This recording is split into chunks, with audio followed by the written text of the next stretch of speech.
8 बजे के आसपास है सुबह श्रीमती गांधी की हत्या हुई। सिखों के खिलाफ हिंसा शुरू हुई और वो हिंसा नहीं थी, वो नरसंहार था। हजारों सिखों को मार दिया गया और वो इतना भयानक दौर था।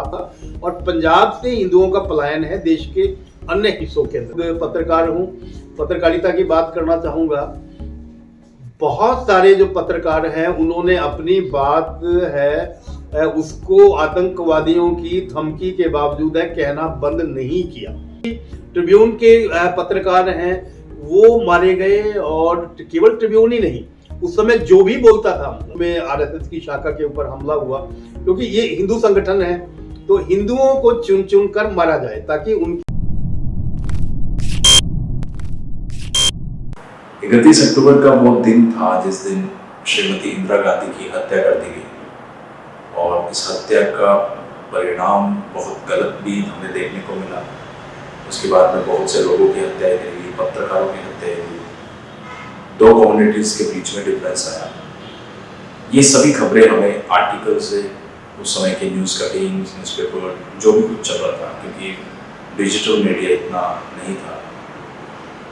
आज हमारे बीच एक ऐसे शख्स हैं जो हमें उस समय के बारे में बताएंगे, उस दौर के बारे में बताएंगे, उस दिन के बारे में बताएंगे जिस दिन उनकी हत्या हुई, और उस समय क्या चल रहा था, माहौल क्या था। क्योंकि वो उसी दिन उन्होंने एक न्यूज़पेपर को ज्वाइन किया था, ट्रिब्यून को, और उनका पहला दिन था, और उसी दिन उनको इस बड़ी खबर इस पे काम करने का मौका मिला। तो let's talk with Harish Vashishtha, retired journalist of Dainik Tribune. आपका पहला जॉब का दिन है और उसी दिन एक इतनी बड़ी खबर न्यूज़ में चलनी है। उस दिन वहाँ का एनवायरनमेंट कैसा था, साथ ही में देश में क्या माहौल चल रहा था, उसके बारे में मैं आपसे जानना चाहता हूँ। ये आपने बिल्कुल ठीक कहा भी, ये देश के लिए बहुत बड़ी घटना थी कि एक प्रधानमंत्री है उनकी हत्या हो जाए, और वो हत्या उनके अपने जो सिक्योरिटी गार्ड्स थे वो उन्होंने कर, और वो दोनों ही सिक्योरिटी गार्ड्स हैं वो सिख थे। और पंजाब में जो उस समय आतंकवाद का भीषण दौर चल रहा था उसके साथ ये तार हैं वो जुड़े हुए थे। मुझे बहुत अच्छी तरह ध्यान है भी, आज से ठीक 39 साल पहले मैं राजस्थान के कोटा से चंडीगढ़ है वो पहुंचा था ट्रिब्यून में, दैनिक ट्रिब्यून में सब एडिटर के तौर पर ज्वाइन करने के लिए। अंबाला में ट्रेन से उतरा, और ट्रेन से उतरने के बाद सीधा चंडीगढ़। उस समय के जो एडिटर थे दैनिक ट्रिब्यून के, राधेश्याम शर्मा जी, बहुत वरिष्ठ पत्रकार थे, उन्होंने कहा था कि भी जब भी आओगे पहले मेरे घर आना। मैं सीधा उनके घर पहुंचा, और पहुंचने के बाद अभी बैठ के चाय ही पी रहे थे कि ट्रिब्यून से एक वरिष्ठ साथी, मुझे बहुत अच्छी तरह से ध्यान है, सुरेश सेंगर, वो वहां पर उनके पास एक उस समय एक बड़ा खटारा सा स्कूटर हुआ करता था, लंबरेटा, उसमें वो उनके घर पहुंचे।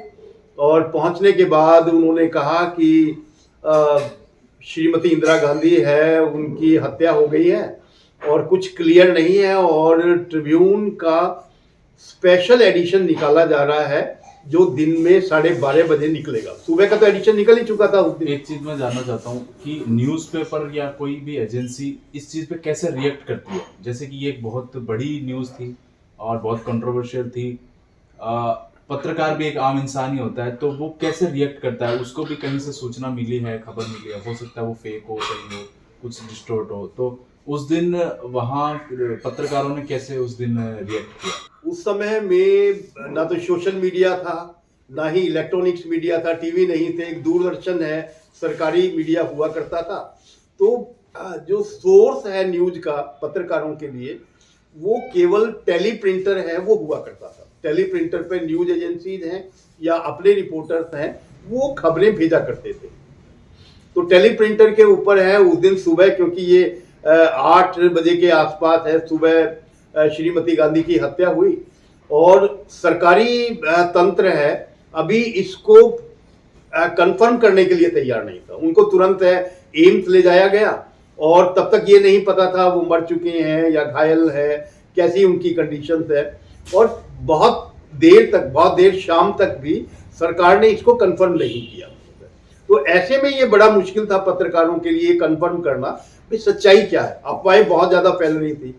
उस समय के जो ट्रिब्यून के तत्कालीन एडिटर इन चीफ, बहुत बड़ा पत्रकारिता में नाम था, प्रेम भाटिया, क्योंकि वो बहुत बड़े संपादक रहे, लगभग सभी इंग्लिश के जितने देश के बड़े अखबार थे उनके संपादक रह चुके थे और हाई कमिश्नर भी 2 देशों में रह चुके थे। उनके अपने सोर्सेज थे। अपने सोर्सेज ने उनको कंफर्म किया कि श्रीमती गांधी की हत्या हो चुकी है और वहां ये तय किया गया कि ट्रिब्यून का एक स्पेशल एडिशन है वो निकाला जाएगा। और वो स्पेशल एडिशन क्या था, मतलब वो एक पन्ने का अखबार था। उसके एक तरफ है वो द ट्रिब्यून था और दूसरी तरफ उसके पंजाबी ट्रिब्यून और दैनिक ट्रिब्यून है वो था। एक ही पन्ने का अखबार था मतलब। और उसके लिए जो मैंने बताया कि वो क्योंकि टेलीफोन वगैरह उस समय बंद हो चुके थे, तो राधे श्याम जी हैं, उनके घर स्पेशल एक स्टाफ का सीनियर आदमी पहुंचा उनको बताने के लिए भाई हमने तय किया है भी हम स्पेशल एडिशन निकाल दिए। तो राधे श्याम जी तैयार होके वो पहुंचे और बाद में फिर मैं भी वहाँ अखबार के ऑफिस के अंदर पहुंचा और एक अजीब तरह का जो एटमॉस्फेयर था, क्योंकि ये शॉकिंग भी था और पत्रकारिता के लिए एक चैलेंज भी था। वो चैलेंज मैं बताऊंगा कि वो किस तरह से बड़ा चैलेंज था। वो चैलेंज ये था कि एक तो जो न्यूज सोर्स है वो बहुत थोड़े थे, तो न्यूज कंफर्म नहीं थी क्या हो रहा है देश में, क्या चल रहा है। मेरे ख्याल से बहुत कम अखबारों ने इस न्यूज को प्रिंट की थी क्योंकि वो खुद कंफर्म नहीं थे और बहुत नहीं, अखबारों ने अगले दिन तो सभी ने मतलब है उस समाचार को प्रकाशित किया। टीवी तो थे नहीं, इसलिए टीवी पे नहीं आएगा, सोशल मीडिया पे नहीं आएगा। अखबारों ने अगले दिन किया, लेकिन वो जो आपके लिए या समाज के लिए जो अगला दिन है, पत्रकार के लिए, अखबार के लिए वो पहला दिन है। जी बिल्कुल। तो वो जो पहला दिन है वो आपको उस समय क्या स्थिति चल रही है उसके आधार पे फैसले लेने हैं। राजीव गांधी हैं, वो उस समय कहीं दिल्ली से बाहर थे और उनको भी वो जो खबर है बीबीसी है उसको सुनने से पता चले। उनके पास भी, वो प्रधानमंत्री के पुत्र थे और अगले प्रधानमंत्री बनने भी वाले थे, मतलब उस समय तक तो तय नहीं था। तो ज्ञानी जैल सिंह राष्ट्रपति थे, उन्होंने राजीव गांधी है उनको बुलाया कि आप तुरंत दिल्ली पहुंचे और उन्होंने ये नहीं बताया भी किस लिए आपको पहुंचना है। वो बीबीसी से उन्हें पता चला कि वो उनकी माता है, उनकी हत्या हो चुकी है। वो दिल्ली आए और उन्होंने प्रधानमंत्री पद की शपथ ली और देश को संबोधित किया।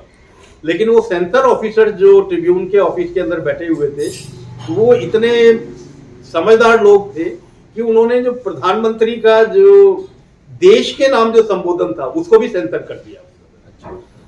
प्रेम भाटिया, क्योंकि जितना बड़ा उनका व्यक्तित्व था, वो इस बात को कहाँ टॉलरेट कर सकते थे।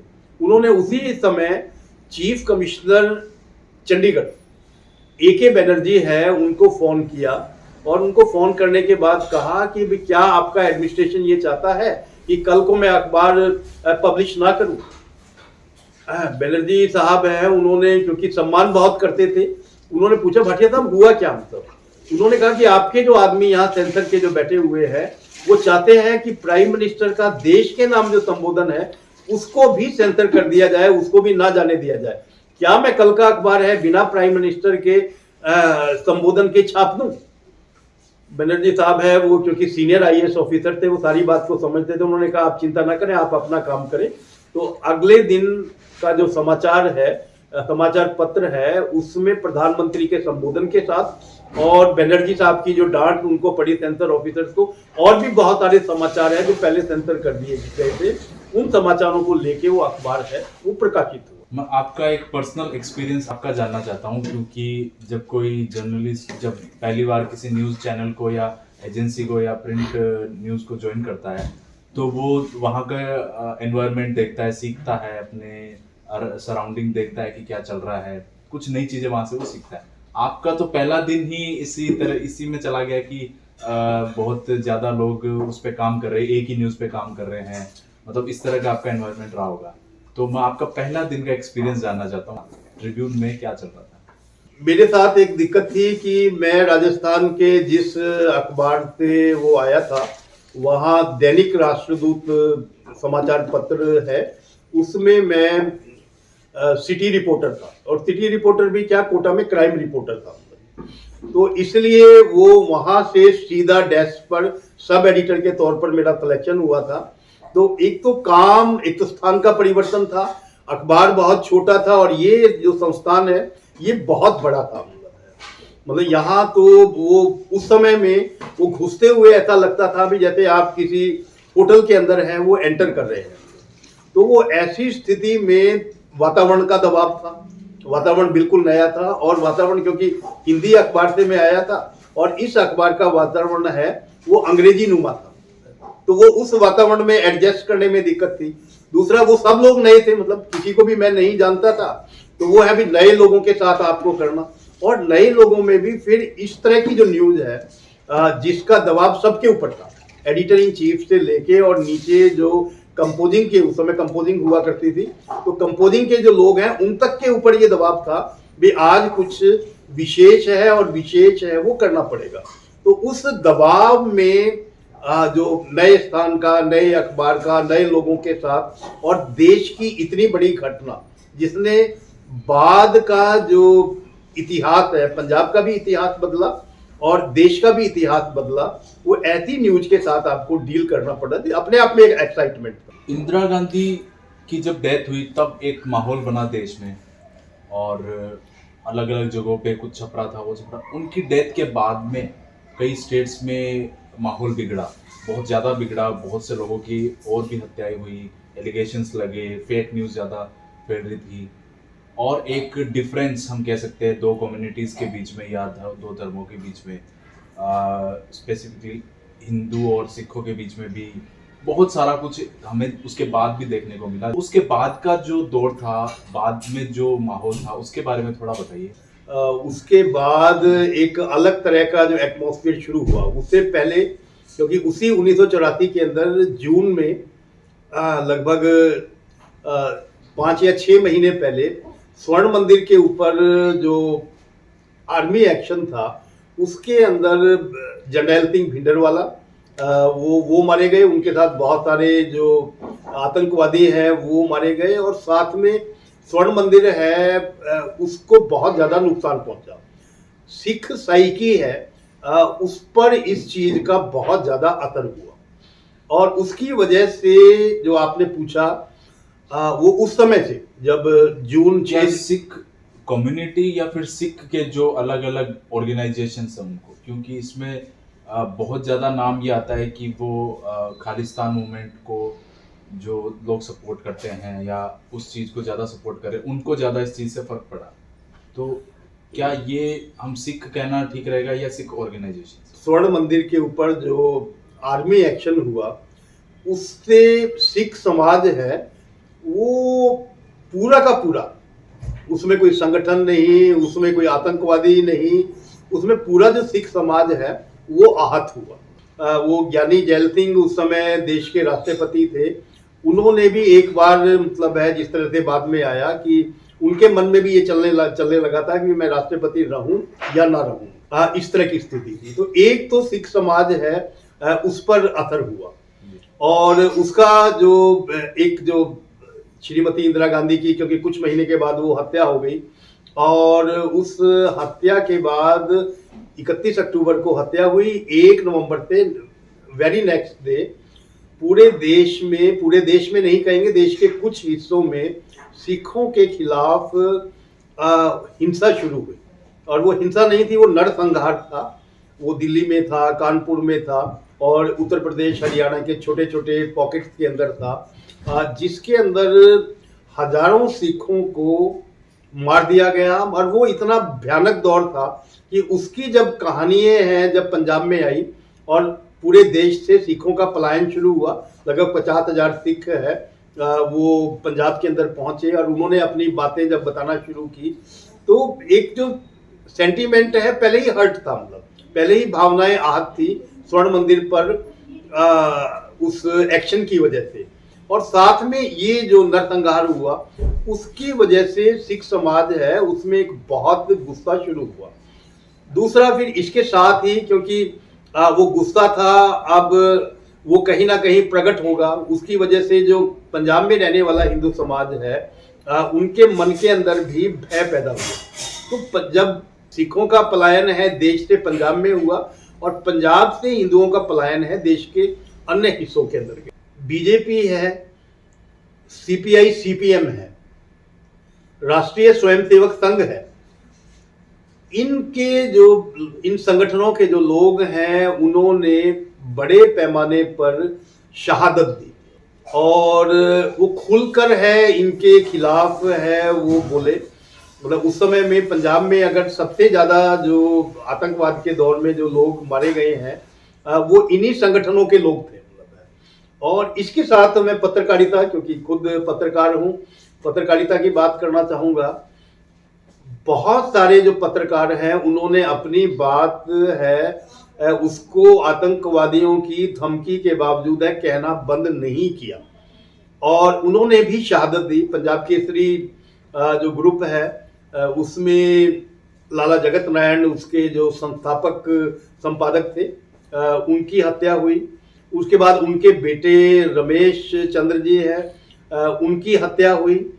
और मुझे अब तक ध्यान है कि वो जो रमेश जी का जो बेटा है वो अश्विनी चोपड़ा जो बाद में दिल्ली पंजाब केसरी के प्रधान संपादक रहे, वो उन्होंने उस समय अपने पिता की हत्या के बाद है एक एडिटोरियल लिखा जो पंजाब केसरी में छपा और बाकी सब अखबारों ने फिर उसको उससे अगले दिन है रिप्रोड्यूस किया कि बाहर आंगन में मेरे पिता की लाश पड़ी हुई है और मैं टेबल पर बैठकर ये जो आपके सामने जो आ रहा है उसको लिख रहा हूँ और मेरे पास टेबल के ऊपर एक तरफ रिवॉल्वर रखा हुआ है।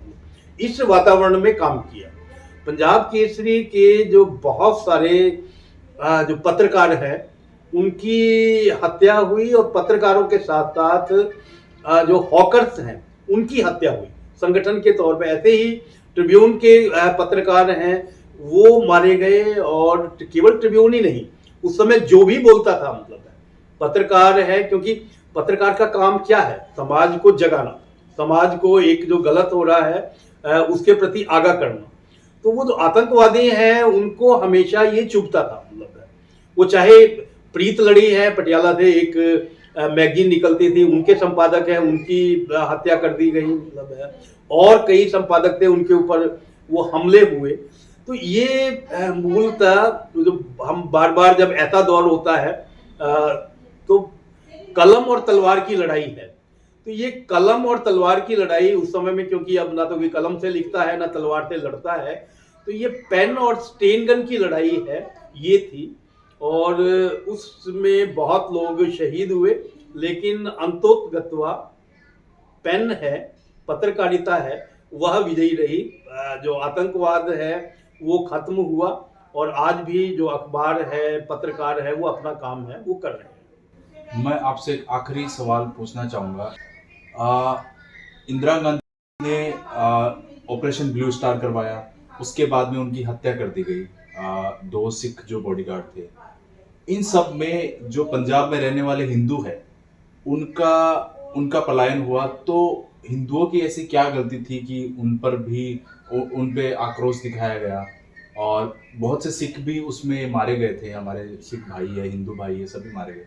लेकिन हिंदुओं का जो पलायन था पंजाब से, ये क्यों हुआ? ये जो आतंकवाद का दौर है 1978 से वो शुरू हुआ और लगभग 1994 तक है वो चला।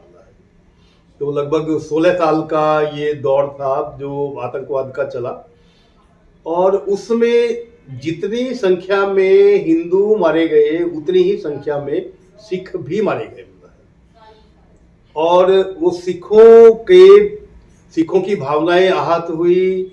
सिख वो जो दिल्ली सरकार है, दिल्ली में कोई भी सरकार रही, सिख आमतौर पे उसको अपना विरोधी मानकर चलते रहे। तो वो सिखों का जो दिल्ली सरकार है उसके प्रति गुस्सा भी था मतलब है।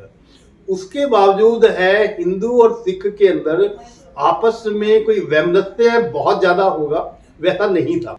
लेकिन क्योंकि टारगेट किलिंग्स थी मतलब जो आतंकवादी थे चुन चुन कर जो हिंदू हैं उन्हें, मुझे बहुत अच्छी तरह ध्यान है कि ये लालड़ू है हमारे पास में है, वो मोगा में आरएसएस की शाखा के ऊपर हमला हुआ, लुधियाना में दलेती ग्राउंड है उसमें आरएसएस की शाखा के ऊपर हमला हुआ, क्योंकि ये हिंदू संगठन है तो हिंदुओं को चुन चुन कर मारा जाए ताकि उनके अंदर एक भय हो। और एक वो जो उनका टारगेट था तो बाद में हमें कश्मीर के अंदर भी दिखाई पड़ा, जैसे ही पंजाब का आतंकवाद शुरू हुआ तो कश्मीर में आतंकवाद शुरू हो गया, वहाँ भी यही स्ट्रेटजी है वो एडॉप्ट की गई। और वो ये था कि जो माइनॉरिटी कम्युनिटी है उसके मन में भय पैदा करके है उसको उस प्रदेश से बाहर निकाल दिया जाए।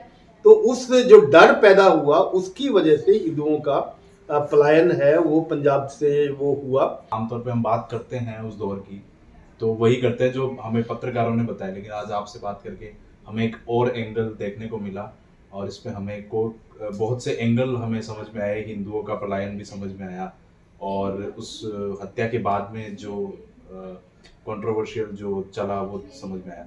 तो आपका बहुत बहुत धन्यवाद इस पे चर्चा करने के लिए। आपका भी धन्यवाद।